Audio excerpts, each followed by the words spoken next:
Hey guys, this is Rob Paulson, and you're listening to the Geekcast Radio Network.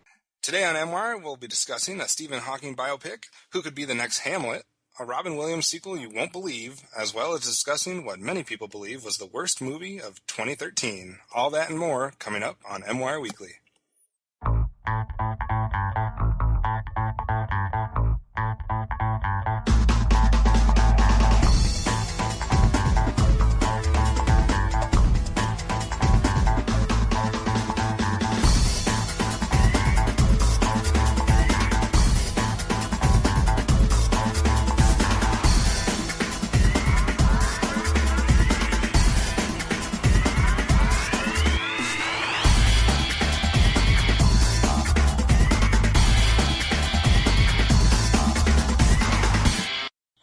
Thanks for joining us here on MWIRE.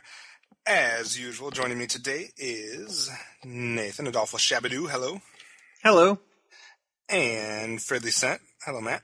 Hello. And we apologize. We were not with you guys last week. We had some issues come up, but we are back, and we are covering 2 weeks' worth of movie goodness. And as always, we start off with the box office. So we're actually going to take a quick look at the weekend before last, and then this last weekend, just so we don't miss anything.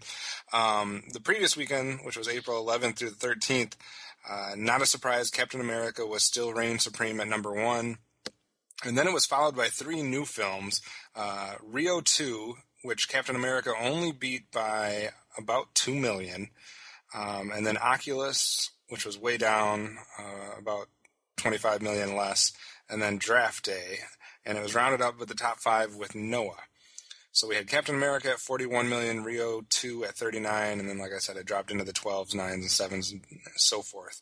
We weren't 100% sure. You know, animated films sometimes do have a shot of having a pretty big weekend that first weekend, but Captain America held strong, and not a lot else that was surprising in that previous week, but I just wanted to get at least those top dogs out there so that we kind of had a running total. And then getting more in depth to this past weekend, we had yet another victory from Captain America, this time holding off the crowd by about 3 million. So Captain America the Winter Soldier came in at number one at 25.5 million, which means that it has broken the 200 million mark, which according to Dan and I's 2014 forecast, if you break the 200 million mark, you're probably in the running to be the top 10 highest grossing films of the year. So Captain America most likely will be in that top 10. It's already surpassed its budget in just its third week. That's good for Marvel, but what isn't good for Marvel these days? Heaven is for Real debuted at number two there, just 3 million less than Captain America. Rio 2 holding strong at 22 million again.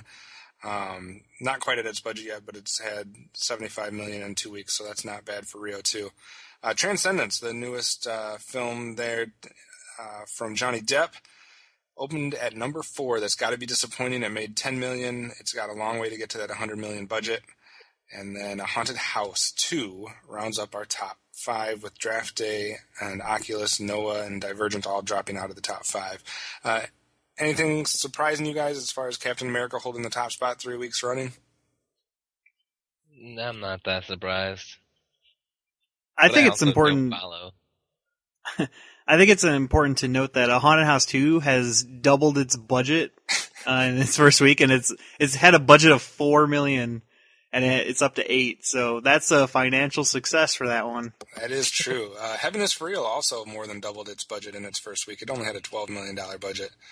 It brought in that about 29.5 so far, so that did good. Other opening movies this week: Bears, the documentary / nature, whatever it was that you want to call that, opening at number 10, just under 5 million. I've never heard of Two States. That made $1 million, and I've also never heard of Fading Gigolo. But it opened in 5 theaters this past weekend. Fading Gigolo. You don't want to be a fading gigolo, man.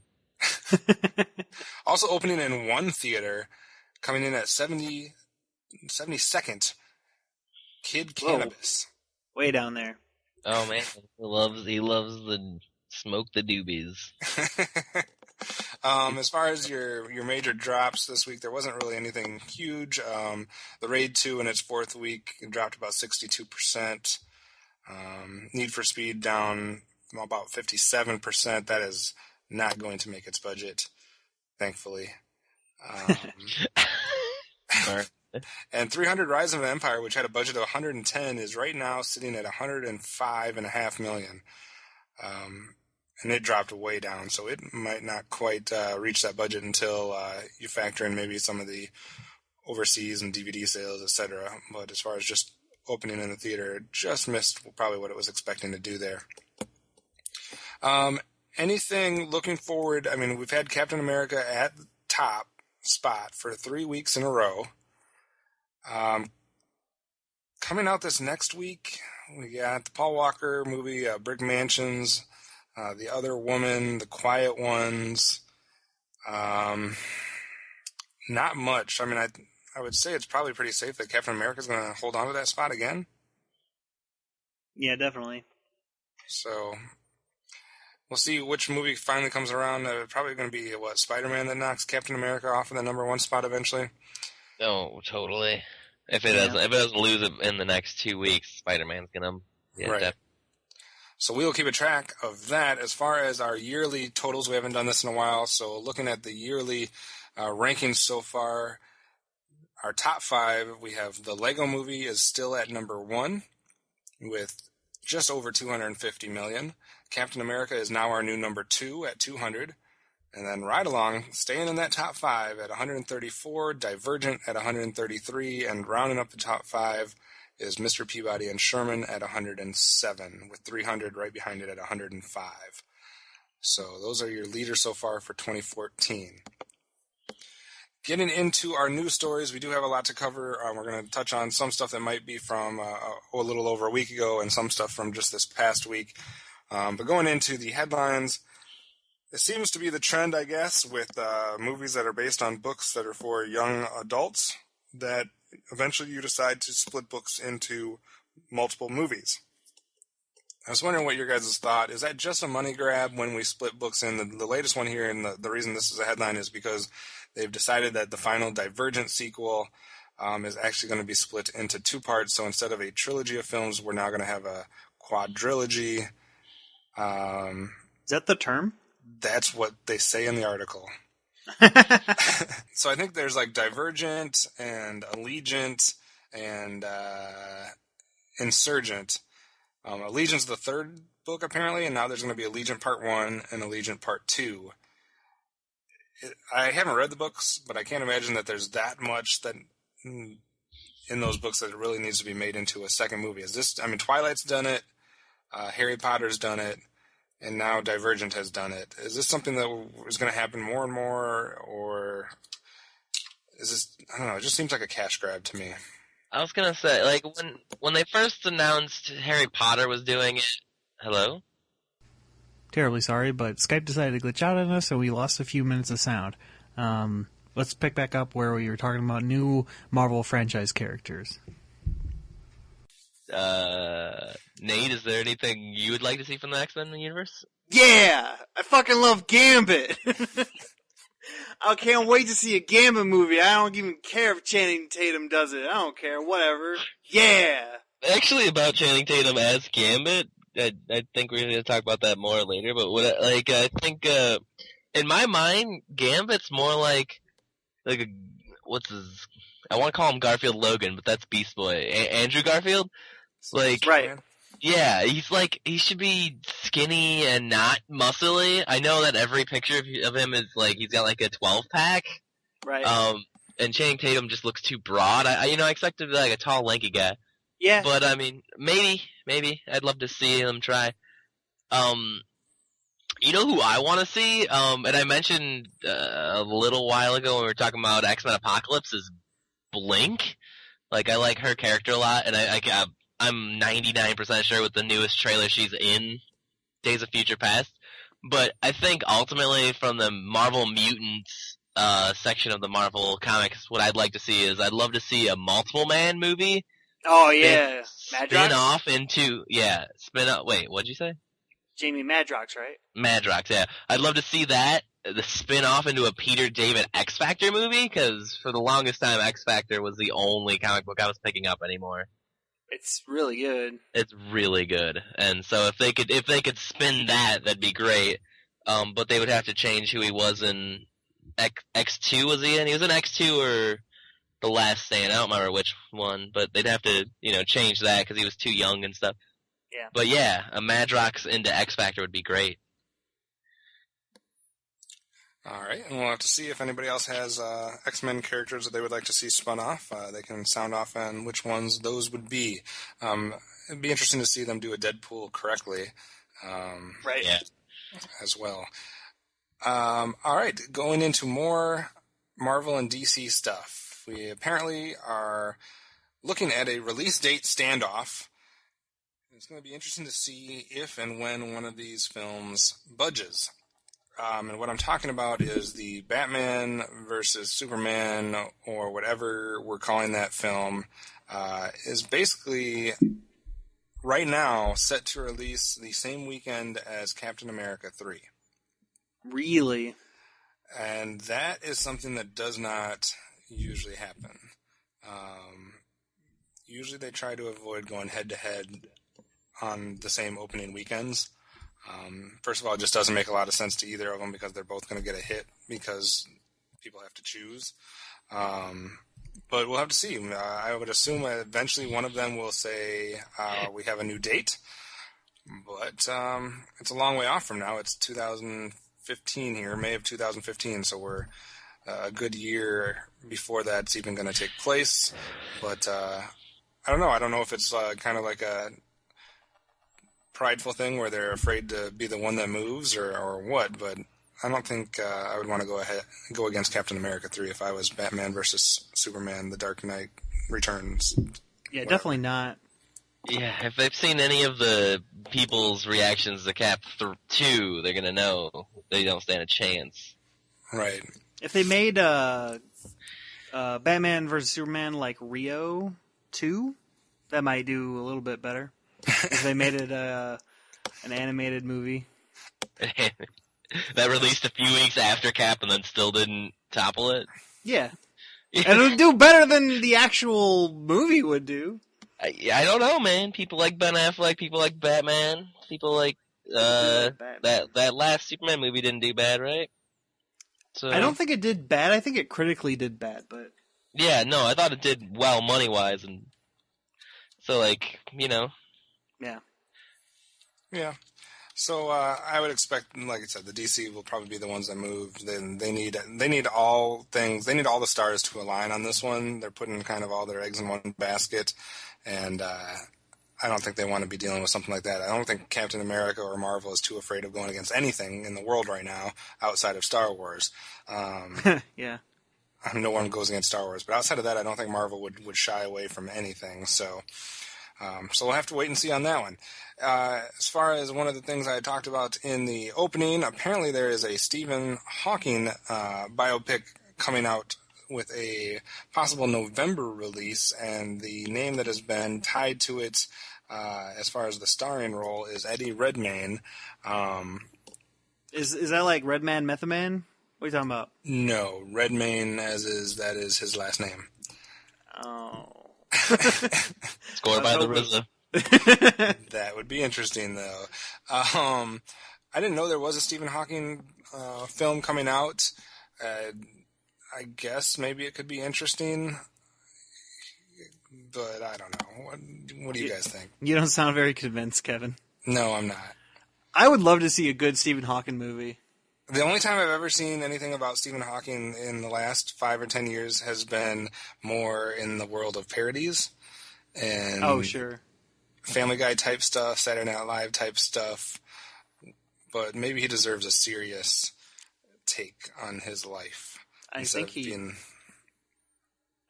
does deserve a serious. Probably more than like Steve Jobs. I mean, come on. Yeah. That's probably pretty true. And speaking of Steve Jobs, thank you for the transition there. We reported a week or two ago that David Fincher was going to be involved with Aaron Sorkin's film on Steve Jobs here, but apparently that is not going to happen. Fincher was demanding a fee of $10 million up front, as well as considerable control over the film's proposed marketing campaign, and that is not something that they were willing to give. So Sony will be looking to replace David Fincher and find a new director. And David Fincher obviously was all about Christian Bale playing the role of Steve Jobs, so maybe a new director will choose somebody else to play Steve Jobs. Or maybe we will have the two most awkward casts Steve Jobs people that you could possibly come up with in Hollywood, with Ashton Kutcher and Christian Bale. Johnny Knoxville would be marginally worse. That's true. Johnny Knoxville involved in any type of film right now would be worse. Oh, wait. He is. An interesting news article here. I did not, again, know that this was even something that was being considered, but a big screen reimagining of Battlestar Galactica is gearing up over at Universal. Apparently, the writer, Jack Paglin, who wrote Transcendence, which is not doing well in theaters right now, has signed on to write the film version of the science fiction franchise. According to this article, they say don't expect it to resemble the TV show at all. And any of them. Or any of them. So apparently it's going to be its own thing. So maybe only in name will it be Battlestar Galactica. I don't know. But have either of you guys watched any of the television series? I have not. I have not, and I regret that. Really? I tried really hard to watch the TV series, the original Battlestar Galactica, I believe. I could be wrong. It was playing on the BBC here a year or two ago, and I thought there's two science fiction franchises that I've always wanted to watch and give a chance and watch through, and one of them was Battlestar and the other one was Stargate. And it just happened that I had been scrolling through the channels and I came across Battlestar Galactica on BBC, and it was episode 1. I'm like, wow, I actually hit it like right at the beginning, and so I started recording it, and I watched about 15 to 20 episodes, I believe, and I just couldn't do it anymore. That's a good gauge. I think 20 episodes in, you're like, you know whether or not you like the show. Right, and I really wanted to give it a chance because I'm like, I really like sci-fi and I should like this, but the pacing was so unbearably slow that I just could. It wasn't like you couldn't wait till the next episode because you wanted to figure out what happened with this character or that character. It was like 10 episodes later, you still haven't figured out what's going on with this character, and you no longer even care. Right. So I don't know. I mean, I'm up for any type of science fiction film, so whatever. I'll give it a shot, but maybe it not being based on the TV series would be a good thing for me. Well, I don't think they can pace it the same way as the TV series. I'm like 20 minutes in this movie, and I don't even care about these characters anymore. I'm done. And some people might have seen the news recently coming out, speaking of Marvel earlier, of Amazing Spider-Man 2 and an X-Men Days of Future Past connection. I know people were getting very excited because apparently the Amazing Spider-Man 2 is going to contain a credit scene of X-Men Days of Future Past. And people were starting to think, wait a second, are we actually going to get to start seeing these two universes, be, kind of collide?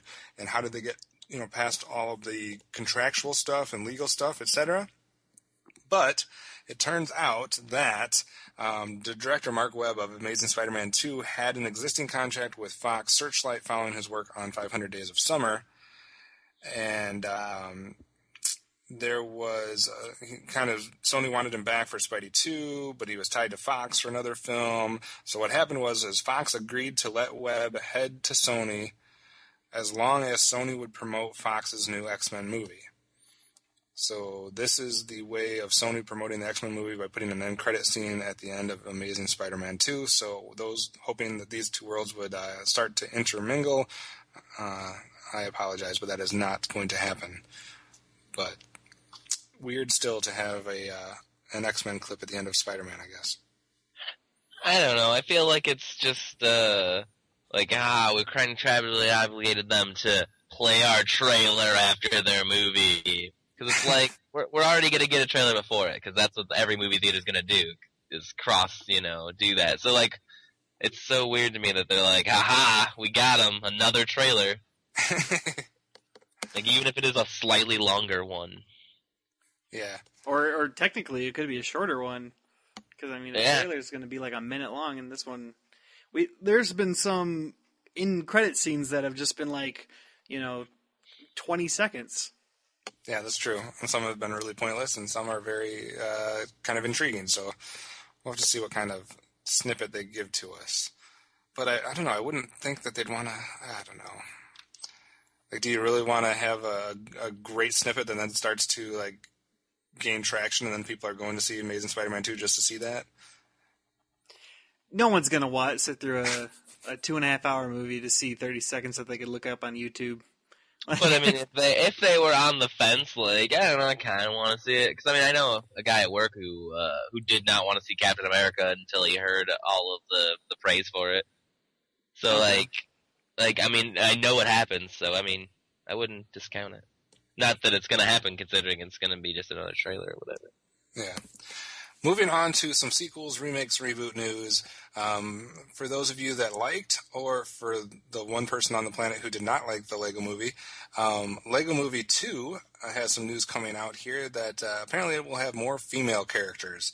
Apparently there was some backlash to the number of male characters versus female characters in the film, so expect a lot more female Lego characters in the Lego Movie 2.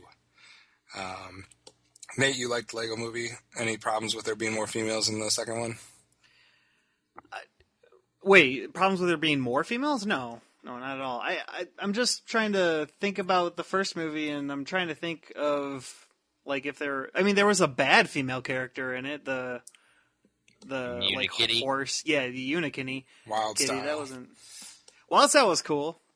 Right. She was neato. Yeah, I there's don't Wild know. Style, Unikitty, and then there was a brief cameo of Wonder Woman. Okay.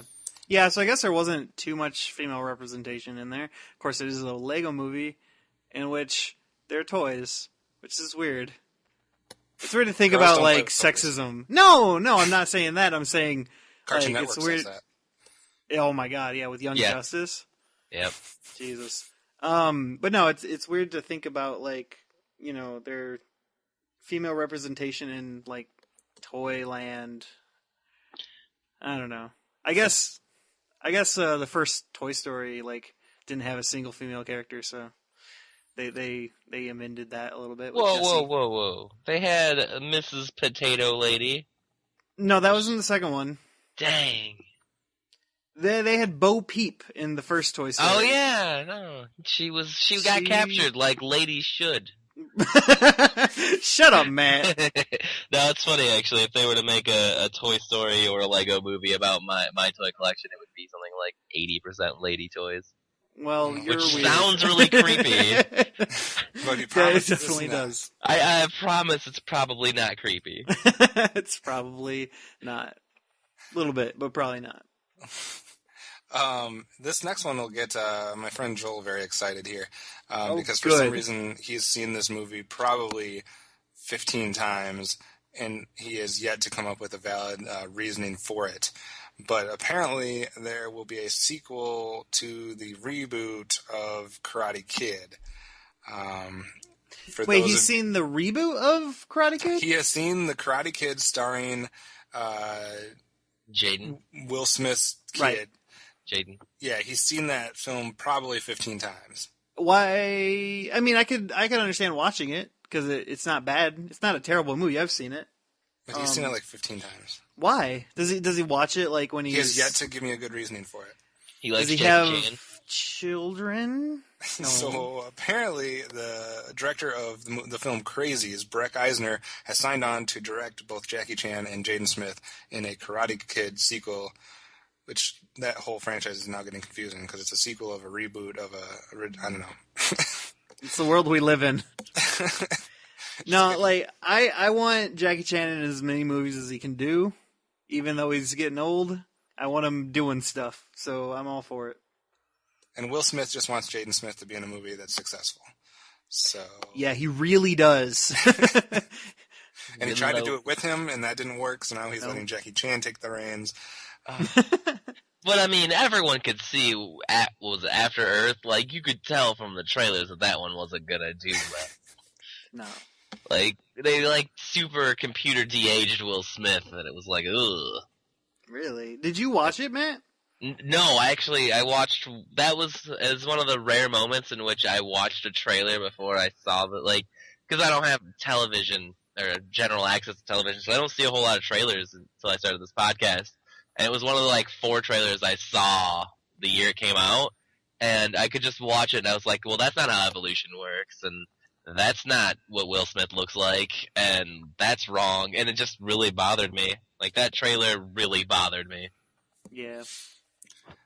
I wanted to see it at one point, and then I stopped wanting to see it, and have yet to see it, so maybe one day I'll watch it. Speaking of what I talked about in the intro, a Robin Williams reboot sequel that you may not have ever guessed. For those of you that did not see this past week, Fox is developing Mrs. Doubtfire 2. Bring it on. Woo-woo. 21 years after the first film, Robin Williams will be back to play the role of Mrs. Doubtfire. And Matt, you had a good question when we were talking about this. I got a few things, but one was that he's old enough that he doesn't really he just needs to throw on a wig. Like, he is Doubtfire's age, so makeup department doesn't have to do nearly as much work. Another one is that I was reading that article, and apparently this is not the first time that Miss Doubtfire 2 has been mentioned. And it's it's the sequel the world's looking for, I guess. We're begging for it. I think you posed a really good question, though, when it came to Mrs. Doubtfire having a sequel because of the ending of the original Mrs. Doubtfire. Which was, who does he need to fool anymore? Or, I don't remember. He's already, the cat's out of the bag. Yeah, everyone knows he's Mrs. Doubtfire. I think doesn't he get back with his wife at the end of that one? Isn't it the remember. Super Hollywood happy ending where it's like, oh, it turns out you are good with our kids. We're gonna get married again, because that's how love works. And,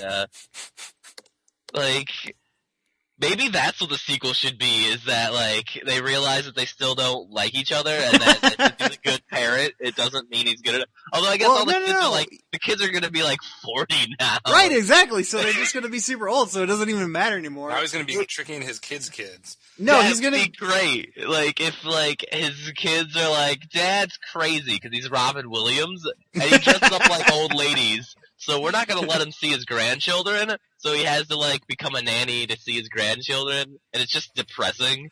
No. You know what the plot of this one's gonna be? They gotta up the ante. They gotta make the stakes even higher. So now, Robin Williams is super old. He can't voice act anymore because, he just is dumb or whatever. And so he's like, you know what I was really good at? Being a lady and being a maid. So he applies to this crazy, hotel that's, the biggest in the country. And then you just watch him be a maid and be an old lady, and then, I don't know, shenanigans happen in a crazy expensive hotel. So, it has nothing to do with his family anymore. It's just, no. He's like, I can't do my regular job, so I'm gonna just do the job that I did for a brief period. I like it. Or he literally has a health issue where he forgets and he reverts back to actually thinking. Oh my god! That would be so good. The 90s in here. He has amnesia and just thinks he's Mrs. Doubtfire. And his family's trying to convince him that he's not that person. Chris Columbus is back online to direct this one. He directed the original one. He's also the director of Home Alone 2, Harry Potter, 2 of the Harry Potter films, Rent, most recently Percy Jackson, The Lightning Thief, and he's also apparently the director of the 2015 animated film Pixels. So at least they got the original director back and the original star back. That's cool. I know they've said. Go ahead. I'm super looking forward to this movie. I don't care. It's just gonna be fun and weird. it's going to be either a train wreck or going to be hilarious, and either way, I'm going to be happy about it. I know that they did say that the girl from the film, the younger girl that was in Mrs. Doubtfire, has said that she will not be having anything to do with it. That's fine. We don't need her. Like I said, it's 20 years. They could get someone that barely looks like her and be like, yeah, it's Right. fine. Like, Yeah, you were a that's kid, we don't true. need you anymore. Anyways, on to other sequel news. Apparently some stuff involving Jerry Bruckheimer. He's hoping to shoot Beverly Hills Cop 4 this year, as well as talking about Pirates of the Caribbean 5. So, quote from Bruckheimer, we're going to take Eddie Murphy back to Detroit. He's going to be in Beverly Hills, so we're going to have some fun with him. Huh. That doesn't make sense to me. He's going to be in Beverly Hills, Detroit. I guess. So yeah, I don't know. Which would you guys be interested in the Beverly Hills Cop 4? Have you seen the first 3? I didn't know there were 3. I thought there were only 2. So did I. I haven't seen them. All I know is that there's a song that goes like. Bum, bum, bum, bum, bum. Yeah, it's a good song. What about the Pirates franchise? Do they need another film? Yes. Sure. And Why not? Apparently, according to this article quoted here, the studio would, quote, be happy to have Keith Richards return as well. I don't know about that part, but the rest Was of it. was he in it? Yeah, I he was haven't. in the third one. I've only seen the first 2. Well, Maybe you I've need seen to the get first out more. one. Really? I need to see more pirate movies? Yeah, dude. Don't you No, love pirates? I agree I need to see more pirate movies. I meant Pirates with Johnny Depp. You're like one of the biggest pirate fans I know, and you haven't seen all the Pirates of the Caribbean films. Well, That's kind of ridiculous. but No, there's no defense of this. Like, they're Disney movies, Nate. They're good. They're fun, and Yeah. they've got pirates in them. I haven't set aside the time. Oh, liar. I think that's a more reasonable argument than like, well, I just don't like good movies or pirates. No, I'm not. I'm not saying they're terrible movies. I don't know. I haven't seen them. I'll watch them. I'll change 1 that. and 2 and 3 and 4 can't possibly do anything different. But they, It's like, what else can they do? I don't know. dude, the fourth one, like the opening sequence is just like, it's so entirely aware that it's like, we're Pirates 4, you're watching this because you like the silly things, so we're going double silly. Cool. Like, it's just shenanigans. It's you should watch it. It's funny. I'll watch it. I don't own it, but I'll watch it. Kevin, do you own it? Someone. I do not own all of them. Okay. I apologize. No big deal. No big deal. And perhaps the first time here in MWIRE Weekly history, we have a news story about a reboot. Only Michael Bay, guys. Leave it to Michael Bay to try to ruin whatever he can get his hands on. Apparently a reboot of Friday the 13th. Oh, yeah, that one. He already did it once. Wait, no, he didn't do it once. Did he do it once? Yeah. Oh, According to the article, he did it in 2009. Oh. Or at least he was the one driving it. Maybe he wasn't the actual director or writer, so to speak. But I believe he was at least the one, because he had the rights to that film that he acquired back in 2009 when the other one came out. So apparently a new Friday the 13th is heading our way in 2015. I don't really have an opinion. Yeah, I'm not a huge horror fan. I mean, only around Halloween do I care about horror movies. It's weird.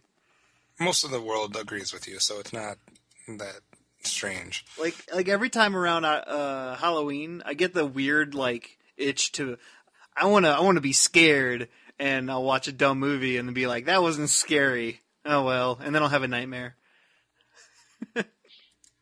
That sounds like misery. Eh. Like, I hate horror movies, so the idea of being compulsioned into one. There's something interesting, it's a feeling of being frightened that is fun for some people. I find it fun, but And probably the scaredest I don't even know what I'm trying to say. The most scared I've ever been has been like reading like bullshit creepypasta. Just because it's like this could have happened, but it probably didn't because it's bullshit. But Who was phone? Who was phone? That was a good one. All right. Kevin, do you like to be scared? I don't dislike being scared. What I don't like about horror films usually is the ones... I like certain genres, subgenres of horror films. I don't like the ones that are just blood and gore. Oh, yeah, no. It's got to be, like, psychological or something. It's got to have some suspense or a little mystery or psychological. I don't just want to see somebody stab somebody 1,000 times. It just doesn't... Yeah, definitely float not my cool. boat. Like, all those, like, Hostel... Yeah, and, didn't like, have Human any... Centipede is not cool. No. Not a huge fan of those. Not a big fan of the people that thought of Human Centipede in the first place. Were they, like, Norwegian or something? I don't know. Getting into some casting call news, we talked a little bit about King Arthur becoming a new, revitalized franchise. Apparently, Guy Ritchie will be the one directing King Arthur for Warner Brothers. Now, I know the earlier article we read about a few weeks ago talked about, like a 5 or 6 film deal. I assume that this is the same company and same thing that we're talking about, and this would be the first of the series, I guess. So if it does well, they have bigger plans for King Arthur as a franchise, and Guy Ritchie is the one that will be leading the helm here at the beginning. I guess I have no problem with it. I'm not super up to date on what Guy Ritchie has been doing lately in his life, but I like King Arthur, so I will give it a shot. How do you guys feel about King Arthur in general? I love King Arthur. I'm not a fan of King Arthur. You're Really? not a fan of King Arthur? Yeah, I could leave him. You're not a What? fan of Lancelot? What? Galahad? Sure. Like, Monty Python and the Holy Grail's best version. Done. Well, I need to Wow. slap myself in the face because I completely forgot that Guy Ritchie was the guy behind Sherlock Holmes and Sherlock Holmes: A Game of Shadows. No, good movies. Those are good films. He also did, way back in the day, Snatch and Lock, Stock, and Two Smoking Barrels. So I am all for him doing King Arthur. He did justice with Sherlock Holmes, and he can do justice with Lancelot, King Arthur, Guinevere, and Merlin, and all them. How do you not like those characters? Seriously.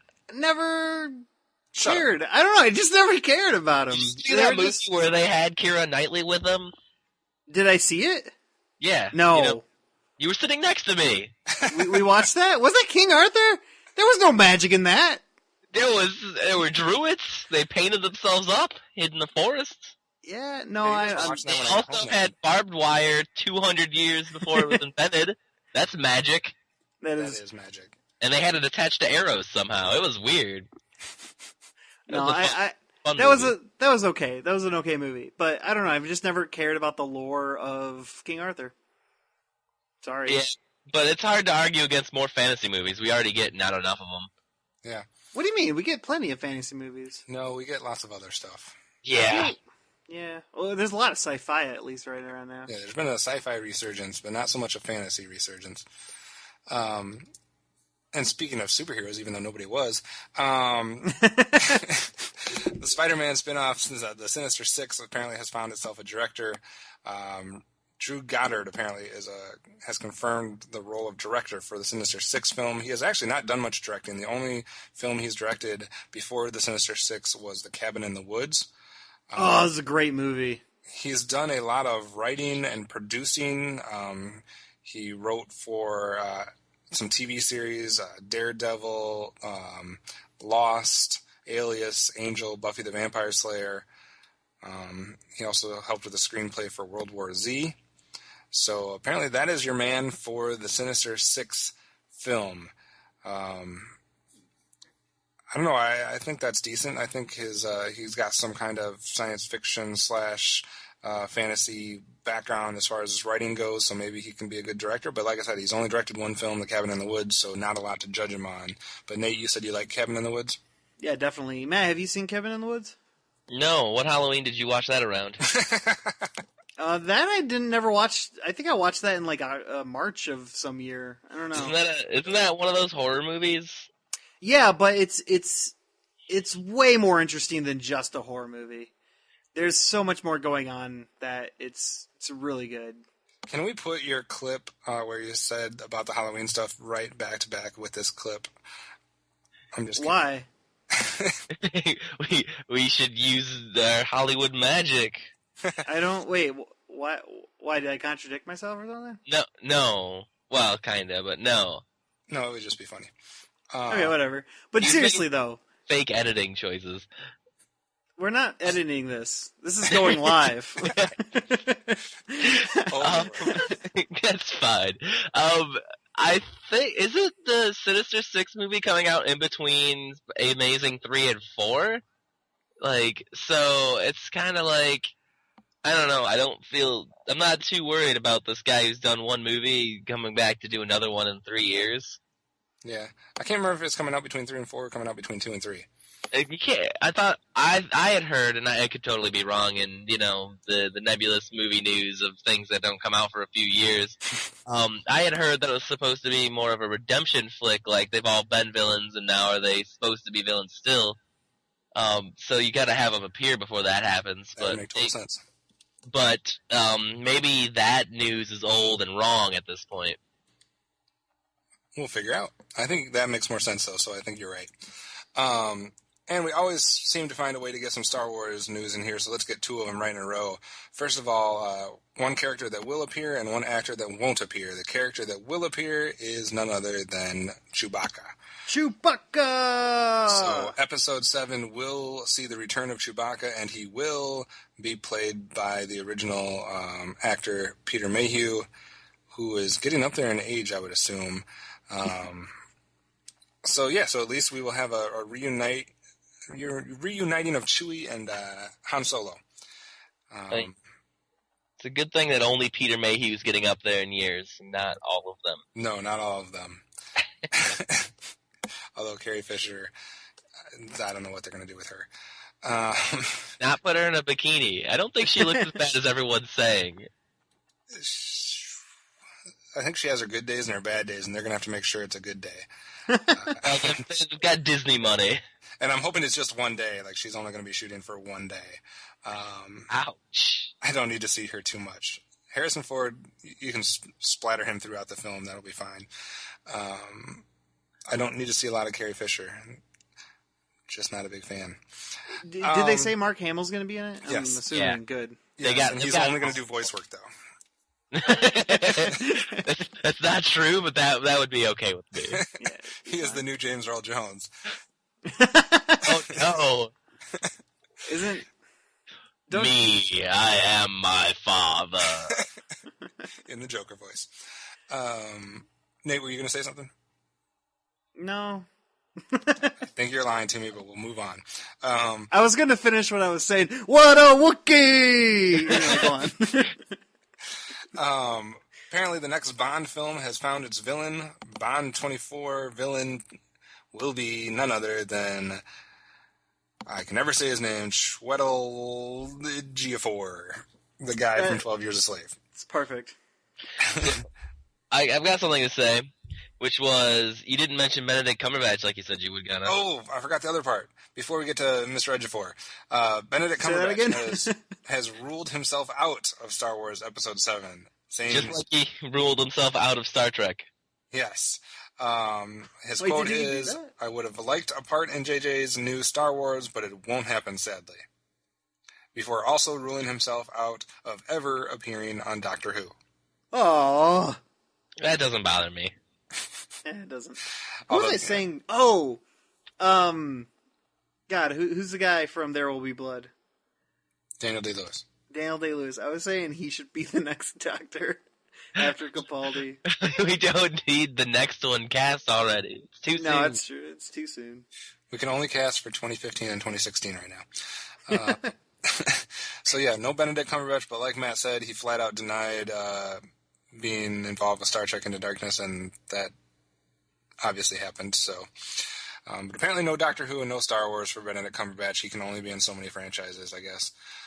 It's his contract. I want him to be just like, yes, I'm not in that, and then just keep saying he's not into things and appear in things, so that's like impossible to follow what he's doing. And then just like it just becomes a thing where he's like, what has Benedict Cumberbatch not in this year? Yeah, that could be an interesting thing that would follow his career, and people would be either all about it or mad as hell.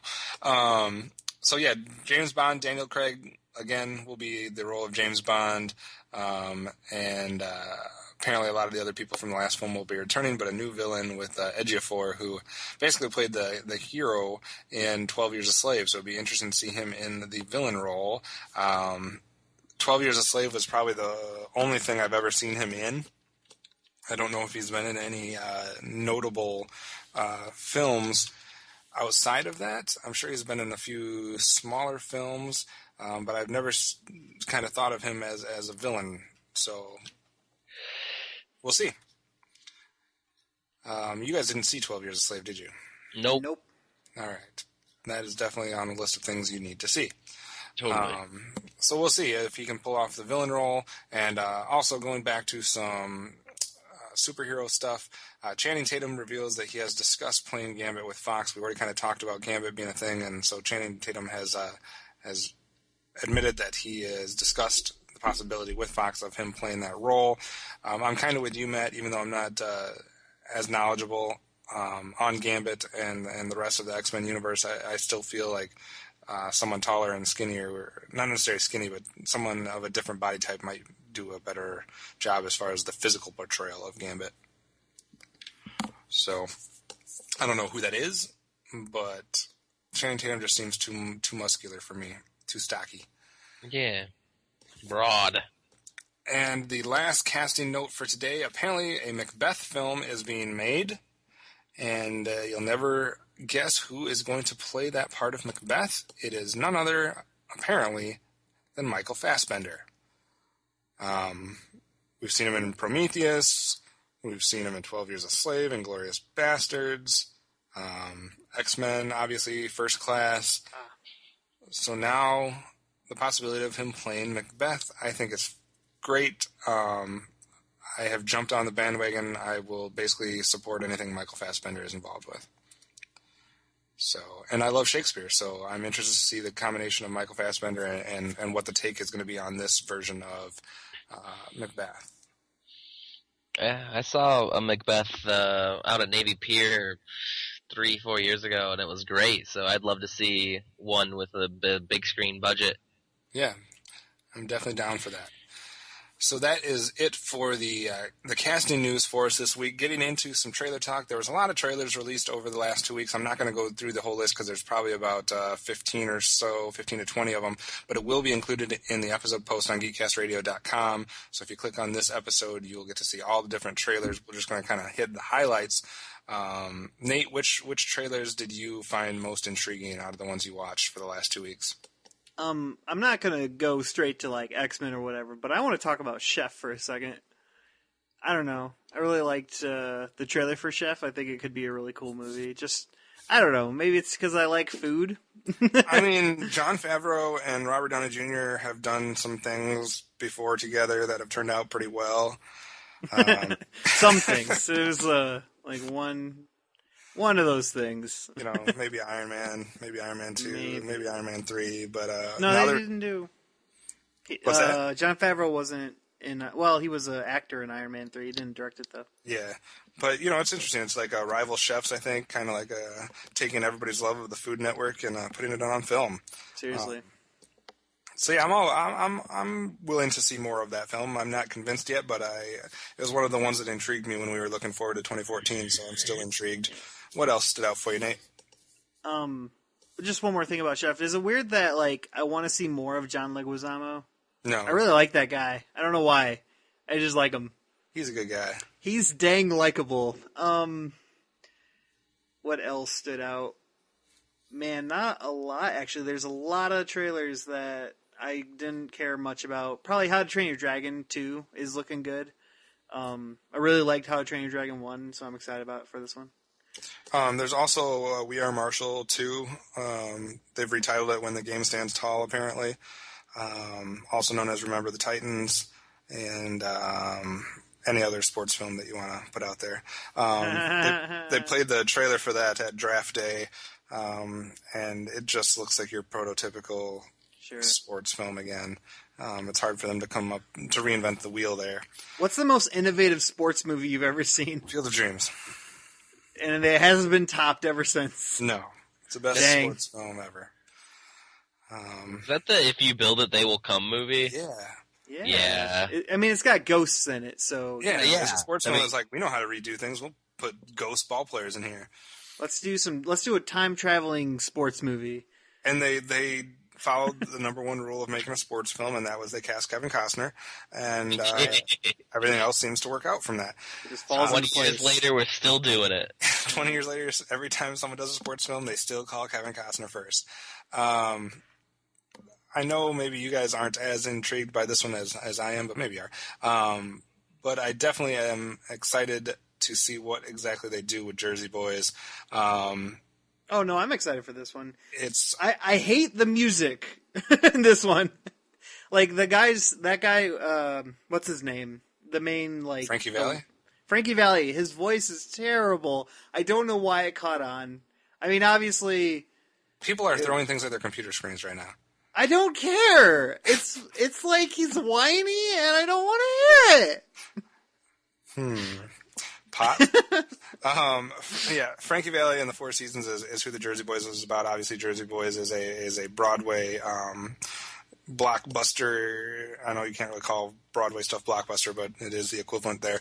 And the interesting part about this one is all of the people involved in Jersey Boys. You have Christopher Walken, I believe.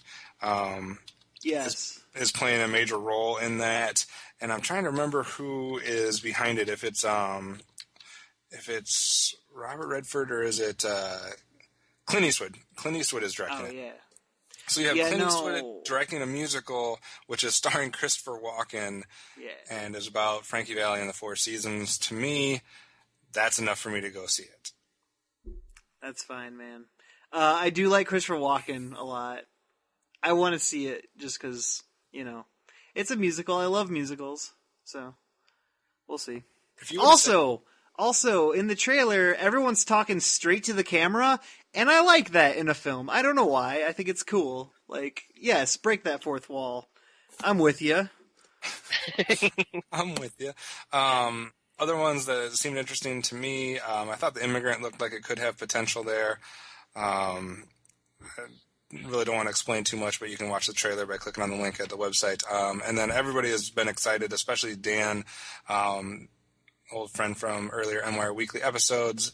Movie Revolt was very much anticipating Gone Girl for 2014, and it finally released its first trailer, starring Ben Affleck, and it looks like it is going to be every bit as good as Dan was hoping it would be. Obviously, we'll have to wait and see, but the trailer definitely looked interesting to me. Did you guys see the trailer for Gone Girl? I did, and it just looked. I could have swore we had a movie just like that recently released. It Only does. a little bit less. It was the other one was a little less psychological, a little bit more social commentary or whatever. But I mean, it looks very similar to the one where it's like the husband and wife have their daughter or son go missing. Right. But I guess this one's like didn't he? Yeah. I don't know. It looks intriguing, and for some reason Ben Affleck seems to do well every once in a while, really well on certain films. I don't know. Well, like I said, I wasn't as excited as Dan was about this one, but I'll definitely go see it when it comes out. And then a couple maybe not so serious films, I guess. Walk of Shame. Yeah, it looks legitimately funny. Yeah, it looks like it could be a good laugh, maybe a date movie for somebody, something like that. Yeah. And then the only other ones that somewhat intrigued me was If I Stay and Third Person with Liam Neeson. That one looked interesting. I can't quite tell from the trailer, but it looks like we're getting a story from one person, and then you're seeing all the different people in his head or in his stories acting stuff out. I couldn't quite pinpoint it, but it definitely looked interesting. I've never seen anything about Third Person going up when we were leading up into 2014, so this is the first I've seen of it. And it stars Liam Neeson, so Yeah, you love Liam Neeson. I do love Liam Neeson. So much. But that's cool. He's awesome. But anything that you saw, Matt, that kind of struck out? Yeah, I'm surprised I didn't hear you guys talk about A Most Wanted Man with Philip Seymour Hoffman. Oh, yes. Like I like Philip Seymour Hoffman. I've seen very few things with him in it. But even more than that, I love Willem Dafoe, and I absolutely love Willem Dafoe as a German dude. As we just saw in Life Aquatic. So like it's gonna be like that, only serious, which means less fun. But I'm actually interested. I don't like thrillers. I don't like being scared. I don't like jump cuts. I don't like thrillers and horror movies and things like that. But I will probably see A Most Wanted Man in theaters if I can get myself out to the theaters to see it. Even if it's not Halloween. Even if it's not Halloween. Anything else? If it's not Halloween. Anything else, Matt? As I mentioned earlier, the newest X-Men trailer looks like it's got Blink, who is one of my favorite mutants, who I said is a lot like, who I mentioned is a lot like Nightcrawler, so you don't really need Nightcrawler if you have her. But, I mean, fans love Nightcrawler, so I'm glad she's in it, from the looks of it. I could be wrong. It could be another girl with similar face things that has similar powers. So far, all the stuff released on X-Men has not taken down my excitement or my anticipation for that film whatsoever. It still is one of the films I'm most looking forward to in 2014, and this trailer just added to it. See, I've been on the fence ever since. I first heard about Days of Future Past from a guy at work. He's like, yeah, it's like they're sending Wolverine into the past. And I'm like, that sounds dumb. And I'm not gonna lie, some of the premise points seem dumb. But after watching that trailer, seeing the Sentinels, seeing what they're doing with it, I think I'm actually interested for the first time. But I need to see First Class. I haven't seen that. Yeah, definitely. I think if you had seen First Class, you'd be a little. I don't know. What is your opinion on the original 3 X-Men films? The first X-Men movie was pretty good. The second one was slightly less good, and the third one was terrible. Okay, so you're like most people as far as your ratings of those. I guess if you really like the first film or some of the characters that you kind of got to know in that first set, and then if you've seen X-Men First Class, like I think that adds to the excitement of this. I think they did a great job casting for X-Men First Class, and I just like the blending that they're going to be doing of this, and I think it's clever to kind of erase some of the bad stuff that happened in that trilogy to kind of start fresh and have a cool little time travel way to get around that. A very comic book explanation for why the movies are slightly different. Exactly. Nate, what's your excitement level for X-Men Days of Future Past?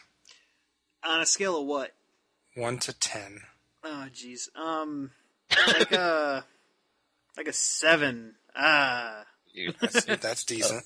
A little above average. I think it might be good to see. No, but dude, seriously, let's talk about SwearNet. Why not? Oh man, from the people that gave you, what film did they give us? Trailer Park Boys. It was a show in Canada. Oh, it's a show. You guys ever seen Trailer Park Boys? No. Yeah, it's pretty good. It was at least at one time on Netflix. It probably still is. I watched the first 3-4 episodes. Guy at work suggested it. It's a little awkward, but it's generally fun. You know, it's about what it sounds like. It's like a fake reality TV show, like The Office, following a guy who just gets out of jail and moves back to the old trailer park, and the shenanigans he and his old friends used to get up to, but he doesn't want to be with them anymore. Like, you know, jail actually turned him around, but they're like, no, man, we need to go drink it out in the trailer park and throw in bottle rockets. So will SwearNet appeal to the same crowd that made the last Jackass film rake in the millions? Yes, definitely.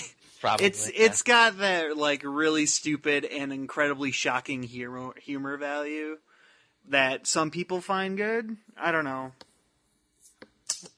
I don't know. Comedies are hard. Yeah, comedies are hard for me. All right, well, we'll have to see how all of those films do, and if you have any thoughts or opinions on any of the trailers that we mentioned or any of the ones that will be in our episode post, just feel free to comment on that page. And when we come back, we'll give you our thoughts on what a lot of people think is 2013's worst film. Hey, hold it right there. I'm afraid I have to take you in.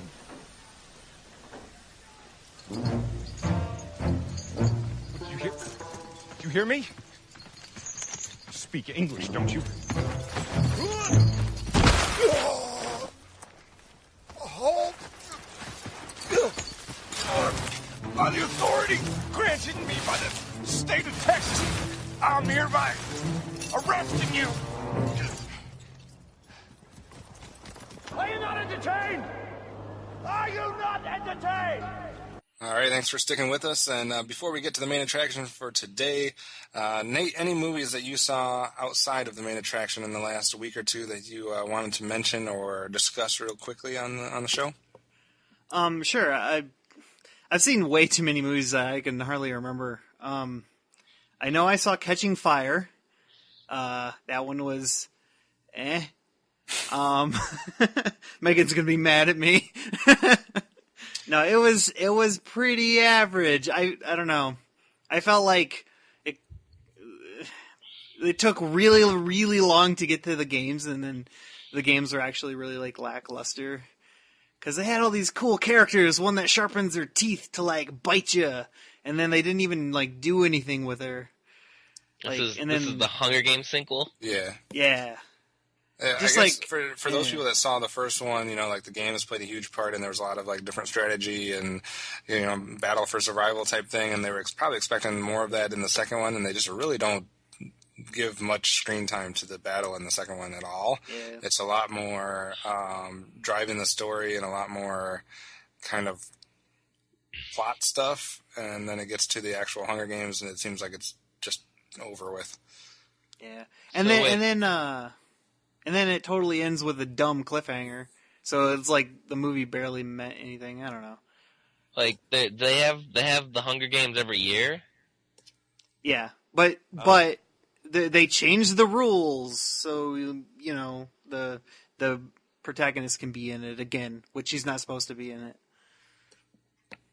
Yeah, so basically, they do that. It's like it's a annual. I think it's every year. It's every year or every so many years. No, it's every year because there was the 75th year, so they did a special 75th year anniversary for the movie. But I think one of the things that I liked best about the first movie was the actual games and kind of the strategy that involved and kind of the alliances that formed or the backstabbing and the surviving. Like that kind of added a lot to it, and they had better characters for it in the second one, probably. More interesting characters to use in the second one, and then they just kind of like bypass that whole thing. Like, we don't really have time to deal with this, so we're going to skip ahead. I'm not saying I hated the film, but I would have enjoyed more of the actual Hunger Game part of it if they had chose to do so. What else, Nate?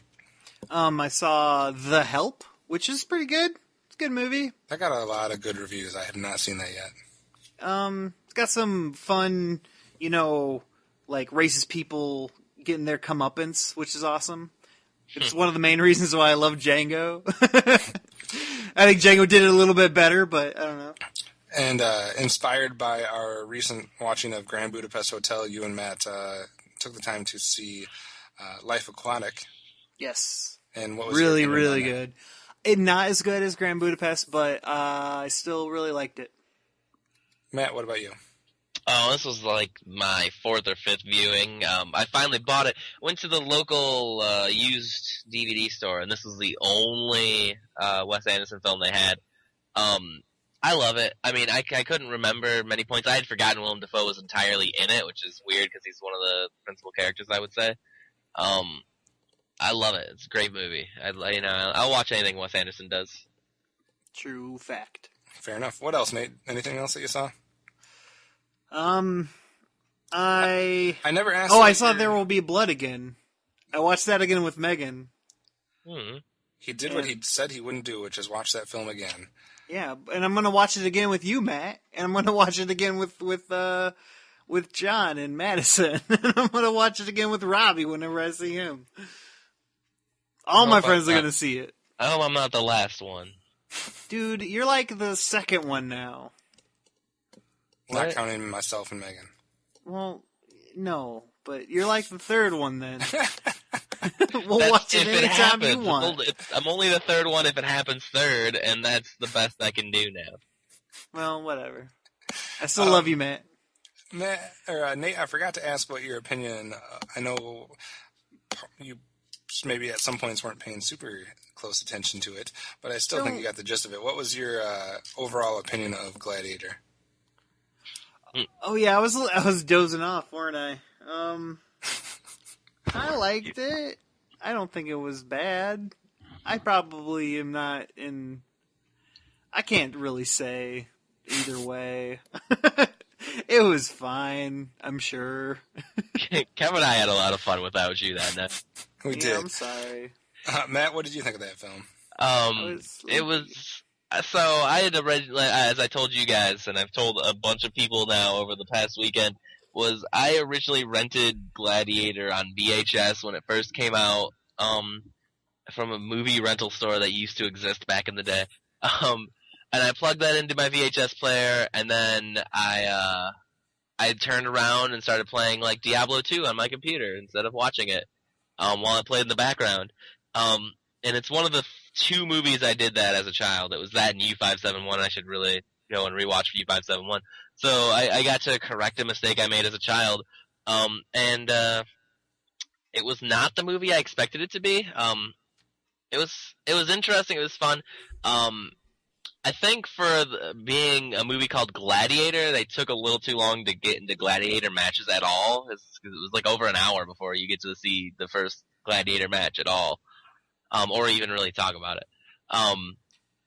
But other than that one point, I think it was really interesting. I don't think I've ever seen Joaquin Phoenix in anything before, so this is my first experience to him, 15 years later.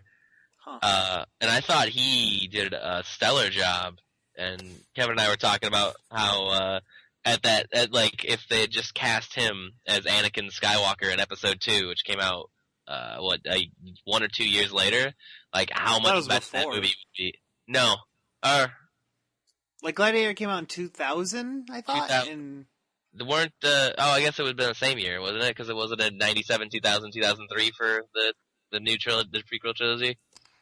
I mean, it would have been able to be done. Like, if they could have flip-flop. Oh, yeah. You can have someone in two movies. Sure. It happens. Just ask Philip Seymour Hoffman. He's like 50 centing it out there.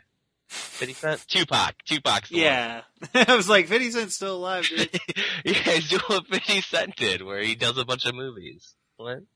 Yeah, and then beyond that one, if anyone was following my Twitter, which I imagine they weren't when we were live tweeting, I was pointing out all the various things that were in common between Gladiator and the prequel trilogy.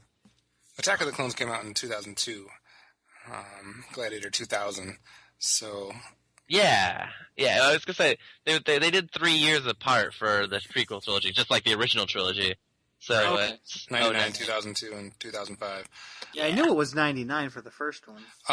But I never thought of it before, and it was like you just like turned a light bulb on. Like he would have been perfect as Anakin, because like you were saying, he has a way of whining and being like a sniveling little guy with not still being annoying. He's a good actor. That's probably the difference. But there was just so many things so many connections you could make between Gladiator and Star Wars in general, that it was kind of fun to keep that going as we watched the entire film. I really, really like Gladiator. I'm not a huge Russell Crowe fan, but that was basically for me, that was his best film. I think there's some clever dialogue, there's some good action, and I'm just a sucker for the whole revenge type comeuppance angle, where he tries to get back at what should have been rightfully his if Joaquin Phoenix hadn't suffocated his dad. Did it remind you of the Count of Monte Cristo a little bit? I mean, Count of Monte Cristo is so different. Yes, there's still that revenge angle, but the reason I like Count of Monte Cristo is because of the attention to detail and how every minute thing that happens in that film was chosen to happen, and it has a purpose that later either comes back around or is touched on, and I just love how all the little bits and pieces come together in Count of Monte Cristo on top of the revenge angle. This one's more of a revenge show with just some, kick-ass fighting type stuff, and Russell Crowe being a gladiator, which is what he was meant to be, apparently. That's cool. So I'm enjoyed sure it was it. Great. You should have watched it. You're a jerk. I'm sorry. I watched most of it. I watched the end. I woke up for the ending. Yeah. I was discussing the ending with someone over the weekend, and someone said Russell Crowe's death scene in Gladiator, not to spoil a film that's 15 years old, is very similar to his death scene in Man of Steel. Not to spoil a story that's 80 years old. Because, Jor-El died, in, the 40s? I heard he get, I can't remember Man of Steel. It's been 10 months since I saw it. The idea that, he gets hit in a similar spot and then has the exact same, rigid body motion, I would need to go and rewatch Man of Steel to see. Maybe we can just get a montage or a collection of all of Russell Crowe's death scenes, because I think he's died in half of his films. I've actually watched, who played the Doctor Who that was in the middle, the War Doctor? John Hurt. I watched a YouTube video of, every single John Hurt death scene. It was awesome. Dude, if you watch all of the Sean Bean death scenes, it's so brutal. Sean Bean? He was Boromir. Oh, okay. He's really good at dying. Yeah. No, he's just generally really good at acting, and he dies a lot. He's got an 80% death rate or something. I love the idea that actors have high death rates in movies. No, there was someone else that was making major headlines a few weeks ago about never surviving any of the films. Oh, the guy from Lost, the cowboy guy. Sawyer? Yeah, apparently he dies in almost everything he's ever been in. And they were talking about that. That's a thing now. He just basically dies in every film. So maybe there's a clip out he's there. He's typecasted. Yeah. He's a specialist. He's the guy that dies. Matt, were there any films that you saw over the last couple weeks? Actually, there was one movie that I actually watched all by myself. The Room? No. Although you say that, and my immediate thought was, why would I watch that by myself? Followed by, if it has director commentary, because there's no way I'm going to get anyone to watch it again with me for another year. I'll have to go and look at the case and see if it has commentary, because I've watched that. I watched, I finished, because I have no time to do anything. I don't know what I'm doing with my life. But I watched, Trigun Badlands Rumble over the course of 3 weeks, 10 minutes here and there. I recorded on my parents' DVR at my parents' house 3 months ago when they aired it on Cartoon Network. Actually, it's probably 6 months ago now. I think it was sometime around Christmas. And I've just been watching it piecemeal, and I finished it finally. And it was a lot of fun. It's an anime movie based on a TV show or an anime TV show. So, if you watch the anime, watch the movie, because it's just more of what you loved, and it's set in the middle so that all the characters can be there. So, yeah, it was fun. It was great. And I have watched no films outside of the films that I've watched with either Matt or Nathan, I think. Oh, no! I don't place this time. What, After did we this, forget you one? want to watch a movie now? I will consider it. Oh, wait, no, we watched the Daniel Day-Lewis and... Oh, we watched Gangs of New York. Gangs of New York, yeah. Oh, yeah, I remember that time that happened.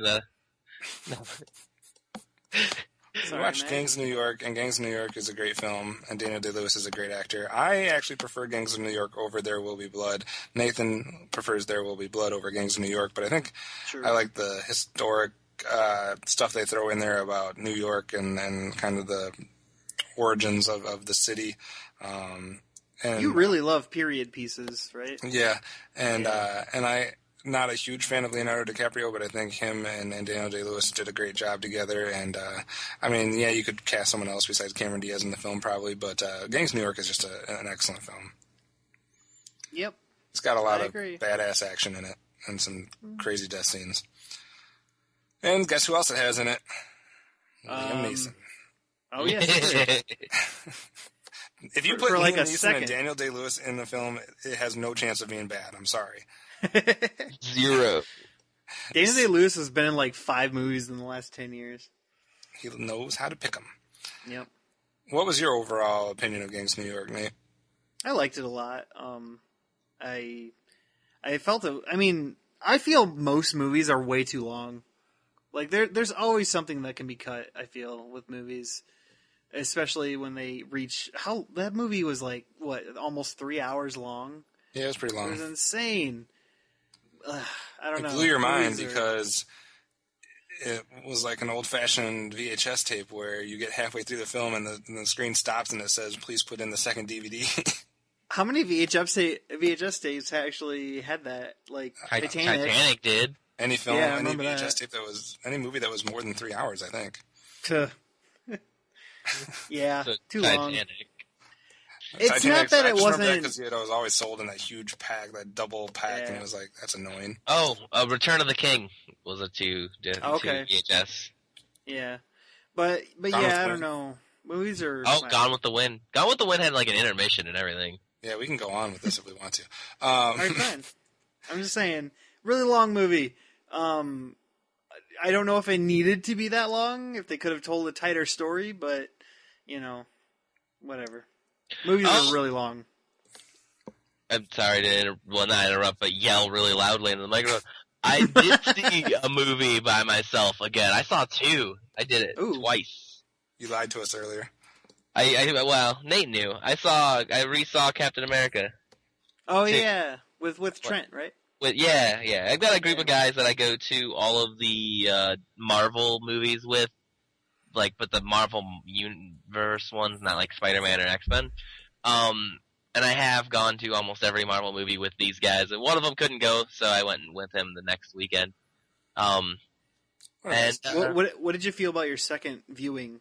I have to say it's maybe reading all the comments swayed me a little bit. I think it's better than I thought it was. I would say that it might be in the top 3. I think it might be better than the original one. Or it's a very close competitor to the original one. I don't think it's better than Iron Man 3, and I don't think it's better than the Avengers, and I'm never gonna sway on that. No matter how many people yell at me for it. But it's good, and if you haven't seen it, why? Why? I think most people. How much music? How much money has it made yet? $200 million. It's pretty good. And some change. That's not a bad day. All right, well then getting into a film that all 3 of us got to watch together due to a suggestion from Nathan's woman. Just wanted to give her a shout out. That's not what you say about people. What do you mean? I don't know if she wants her name out there. I don't own her. Well, he already said her name once. Oh, that's true. Nathan's fiancée, Megan, suggested that we watch The Lone Ranger, and we did. And we had lots of comments on it throughout the film. And lots of things that could have been done to make that film better. Oh my gosh, yes. We were talking about just redoing the whole movie with an edit. You could cut so much out of that movie and make a way better movie. And then I actually went to a website where they have fan edits. I think it was called fanedit.org or whatever, or .com or .net, something.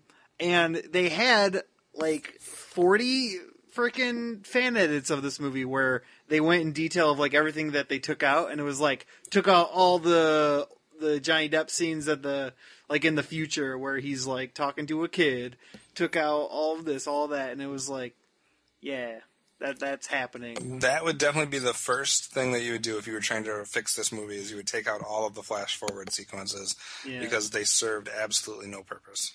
0. And they were creepy. They were weird.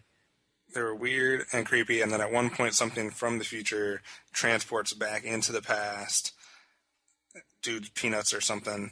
Yeah, I don't know. Oh yeah, That was so weird. That's just weird.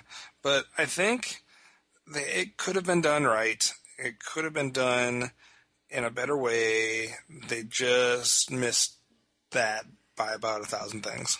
Yeah. The last 20 minutes, the last action scene, the movie felt right, but everything around it was completely wrong. Yeah, like, this movie should have been Pirates of the Caribbean 5, The Wild Wild West. That's what this movie should have been. It should have been silly, it should have been fun, it should have been, like, but the last 20, 30 minutes, that last action sequence was just exactly that. But before it was like Disney does There Will Be Blood. It's just everyone getting shot and murdered and crushed and maimed. Yeah, I think they took themselves too seriously, and they were trying to make something that they didn't know how to make. And it just didn't work. And if they just would have, I don't think, Matt, you mean that they should have made like something that resembles the Pirates of the Caribbean because it has Johnny Depp and et cetera, but something that just had that feel or that more of that tone to it. Yeah. And I think it needed a lighter tone. Better. Yeah, it needed to not take itself seriously whatsoever. Yeah, I mean, it's a film serial from the 40s. I might be wrong.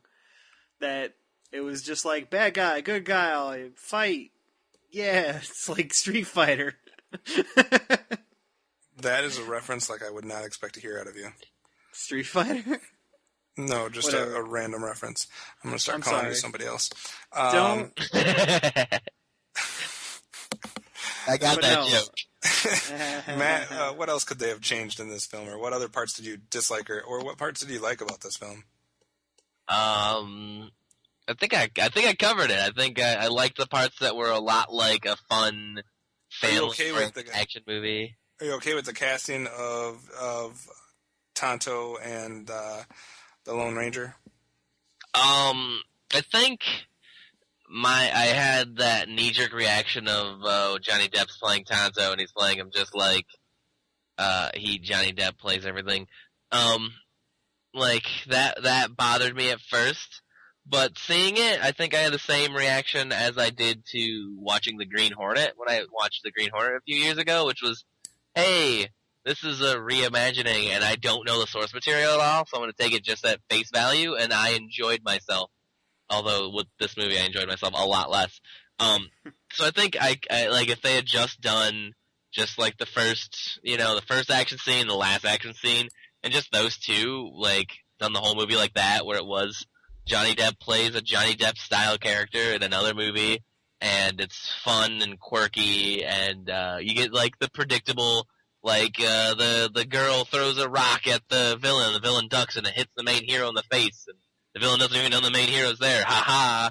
Like, things like that, that movie could have been amazing. Yeah. Or at least fun and enjoyable. Nate, do you think Johnny Depp could have pulled off a good Tonto given different writing / directing? I wouldn't say he didn't pull off yeah, he could have. He definitely could have. He's a good actor. I don't care, like Johnny Depp is good for a reason. Like, he does well, and he takes all of his roles, like, super serious. Sure. So, I don't know. Like, yeah, definitely just the writing and the editing and the script wasn't up to par for what it needed to be. Yeah, I don't know if I would hire a lot of the powers that be from that film to do anything that I was in charge of or I was wanting to be great. Because it seems like they had the pieces there, and they had like the, Lone Ranger that could play, and Johnny Depp involvement that could play to audiences, and it's from Disney, so that'll get some fans going or whatever. But then everything else was bad. Mm-hmm. Except and Johnny Depp had a bird on his head. In the last, he's like, I want to do this movie, but I won't do it unless I got a bird on my head. The bird didn't bother me. That's actually one of the few things that was kind of sad or depressing that I liked was the bird. I don't know. I can see that. I don't think there is anybody that would like defend this film, but if you want to defend this film and tell us why we're being too hard on it, feel free. Or if you want to give your own personal edits on what should have been done differently, you can let us know that too. But I can see why it came across as one of the worst films from last year. I get why it got the bad reviews, and I can think that we can rest assured that there will not be a sequel from Disney on this one. They lost a little bit too much money. All right, as far as coming attractions go, there was some stuff that just came out last week, just in case you missed it. Not a lot, though. Let's see, main things here. Philomena, Oscar-nominated film, came out last week. The combo pack for Ride Along. The Secret Life of Walter Mitty, which did not do well last year, like everyone thought it would.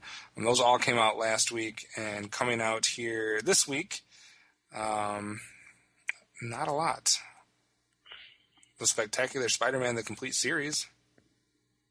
Spider-Man 2 Remastered. Another Betty Page documentary. Those are always interesting. Most of the other films I am not familiar with, so not a lot to go out and purchase. The Nut Job also, 3D combo pack came out last week, so if you have kids, maybe you can pick that one up and see what that's like. We talked about Heaven is for Real, came out this last week, A Haunted House 2, Transcendence. Those were probably the biggest ones. And then, speaking of that other film, Trailer Park Boys 3, Don't Legalize It, in Canada, came out in theaters last week. Coming out next week, Brick Mansions, starring Paul Walker, The Other Woman, The Quiet Ones, and that's about it. Oh. So everyone is still avoiding. It's not like it wasn't planned this way, guys. Captain America came out, and then films decided to try to take a break. I guess Transcendence rolled the dice and tried to compete with it, and it lost. But most films are not going to try to come out right after one of these major films come out. I want to go see The Raid this weekend, The Raid 2, but I guess it's not going to be playing in any of our theaters anymore. It's been hard for us to see certain films. We had to wait a long time to get Grand Budapest Hotel. Dom Hemingway is still not playing anywhere near us. The Raid 2 is not playing near us, and it's not like we're in the middle of nowhere. We're in the third biggest city in the state. Yeah, so bring these films to us. We want to check them out. Seriously, bro. Yeah. As far as the credit conversation goes from 2 weeks ago, we asked as far as DC, was it DC characters that we were asked? No. DC, it was one DC Rock character, but that was the previous one. No, that was the previous week. Which Marvel character do you want to see in a future Marvel movie is what we asked. Yeah. What do you want to see most? What do you want to see least as far as Marvel characters? We did get quite a few comments. Some of the names mentioned out there, MODOK. MODOK is great. We had someone that wanted to see that character. Someone who said Cloak and Dagger, and I know that there's talks of some of the Hell's Kitchen's characters that the Marvel Knights guys. Isn't one of the Netflix series supposed to be like Iron Man and Power Man and Iron Fist? Right. So Cloak and Dagger are close to that. I wouldn't mind seeing that personally, like Power Man, Iron Fist, Cloak and Dagger, and then throw in a new Daredevil, and then have them all team up to take down the Kingpin or something. That'd be a good series of things. Doctor Strange got a mention. Yep. Yes. Namor, is that how you say it? Namor. Namor. According to someone posted the thing about the Venn diagram of who owns who in the Marvel movie universes, and Namor was somehow off on his own, even though it's weird because it's like NBC Universal's got Namor, if that picture is correct, which is really weird because he's traditionally a Fantastic Four villain. He's a mutant and has been part of the Avengers, but could also be in the Marvel movie universe since he's a mutant. But it's like NBC Universal owns him, so. Interesting. I have to check out that Venn diagram. Fing Fang Foom and Ego the Living Planet were mentioned a little bit. We also asked, which characters do you not want to see? And this person said, just don't do another Hulk or Punisher movie. I can somewhat see that. Someone said Dazzler, which I think if Gem does really well and does what Nate said, being like a neo '80s movie where it's like they just don't care, and they don't do a modern update. Like if they could do a Dazzler movie like that, that could be interesting. For sure. And I remember talks of Alias being one, and I think they could do Dazzler similar to how Alias was done, where it's like they do one movie like X-Men First Class that's set in the '80s, and she's just this silly rock star that's also a mutant, and then they cut in the second movie, and it's like or even halfway through the first movie, and it's 2014, and it's like there's no place for you '80s rock star superhero, and she's trying to find her place in the world. I think they could do a good Dazzler. I don't think it would draw the same audience as the Avengers or X-Men. Maybe that's something they should do. It's an untapped market. Yeah. Another one that they said that they didn't want to see, Crimson Dynamo. They said that has been done to death as far as that style of character, so they did not want to see that. But they did think that Baron Zemo or Kang would be good ones to see. Kang would be great. I'm surprised they haven't done Baron Zemo. Like, I'm surprised they didn't tease him in the first Cap movie so that we could have him in Cap 3. I'm trying to see if there's anybody that we missed. You mentioned Cloak and Dagger and Dazzler. So those are all the mentions as far as Marvel characters that you would like or would not like to see. As far as next week's question, Nate? I want to make a comment. Oh, go ahead. No one mentioned them. And I think another one that's untapped market, and since Disney is usually traditionally aimed at children or younger audiences, they should do a Runaways movie. Like it's got an almost all teenage crowd, and it's got a raptor as one of the members of the team. That's just literally a raptor. Yeah. I think that would be a great, fun, quirky kids movie that'd be in Marvel Universe that they could tie their universe to their traditional crowd. And I think they could do it really well. That sounds fun. All right. Nate, do you have a question for next week? No, should I? No, that's all right. Yeah. I actually have one. I came up with just a second ago. But we had a couple different news about a couple different stories about Star Wars, some people that would and would not be appearing. My question here is, we already know that Luke Skywalker, Han Solo, Leia, and Chewbacca, as well as the droids, will be appearing in Episode 7. If you can only have one other existing character from one of the previous Star Wars films, you can only have one more in Episode 7, which character do you most want to see? Are we including the animated movie? We're including... Sure. I'm just, because they haven't had a live action appearance, so that could give a different element of. Yeah, that would work I'd love to see this character done in live action, so I'm going to choose them over someone from the original trilogy. Yeah, they can have appeared in the animated form. They could even be someone from the cartoon series if you want, I guess. But yeah, just if you can only pick one other Star Wars character that we've already seen that's going to have an appearance in Episode 7, who do you want to see most? So that is our question for next week. And I guess that does it for our double edition here of MWIRE Weekly. Thanks for joining us here, and you can contact us in the following ways. Call the voicemail line, 502-526-5821. You can email us at feedback@geekcastradio.com. Go to iTunes, listen to the show on iTunes, and give us a rating. We would much appreciate any type of 3, 4, 5-star rating on iTunes and a little write-up so that we can read it on the air. And wait, not a 2 or a 1? No, we don't want any 2s or 1s. Oh, come on. You can visit the episode post at geekcastradio.com. That's where most of the commenting goes on, and you can be part of that discussion. You can search us out on Facebook, search for Geekcast Radio Network, and you can also follow us on Twitter. The network name is @GeekcastRadio. You can hashtag MWIRE if you want to directly comment on that. You can reach me at Optimus Solo. You can reach Nate At Adolfo Shabadoo. And you can reach Matt at Fridley Scent. So that is it for us. And remember, for all things movies, keep tuned to MWIRE Weekly.